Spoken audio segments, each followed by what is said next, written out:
Social मीडियावर viral झालेल्या व्हिडिओमुळे Buldhana urban cooperative पतपेढीच्या Vaijapur शाखेत ग्राहकांनी गुरुवार रोजी एकच गर्दी केली।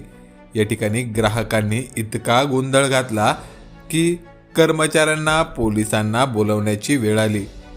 हा नेमका काय प्रकार आहे याबाबत व्यवस्थापकांशी संपर्क साधला असता त्यांनी सोशल मीडियावर सुरू असलेल्या अफवांमुळे ग्राहकांनी गर्दी केली आहे। कुठल्याही अफवांवर विश्वास ठेवू नये असे आवाहन प्रसंगी बुलढाणा अर्बन कोऑपरेटिव्हच्या व्यवस्थापकांनी केले आहे। अर्बन कोऑपरेटिव्ह बिल्डर्स सोसायटी शाखा वैजापूर चे शाखा व्यवस्थापक श्री संजीव विश्राम बच्छाव सर्व जनतेला असं आवाहन करतो की जे काही बुलढाणा अर्बनबद्दल जे काही अफवा लोकांनी सोशल मीडियावर प्रसारित केलेल्या आहेत या संपूर्णपणे बेताल वक्तव्यासारख्या आहेत। त्याच्यासाठी आपल्या समस्त वैजापूर तालुक्यातल्या नागरिकांना बुलढाणा अर्बनचा एक आवाहन करतो की कुठल्याही प्रकारची भीती मनात न बाळगता आपण आपला व्यवहार सुरळीत चालू ठेवावा आणि जर आपल्याला काही शंका असल्यास बुलढाणा अर्बनच्या शाखा वैजापूरला येऊन माझ्याशी संपर्क करावा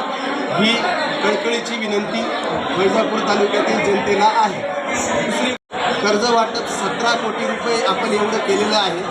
आपल्याकडे वैजापूर तालुक्यातील जनतेच्या एकूण 7 कोटी रुपये ठेवी आपल्याजवळ आहेत। आपलं कर्ज 17 कोटी असल्यामुळे 7 कोटी ठेवी परत द्यायला आम्हाला 2 दिवससुद्धा लागणार नाही। विशेष करून लोकांनी फक्त गर्दी करू नये, गोंधळ करू नये आणि चुकीचा मेसेज समाज माध्यमांमध्ये पसरवू नये एवढीच विनंती कळकळीची आपल्याला सगळ्यांना आहे।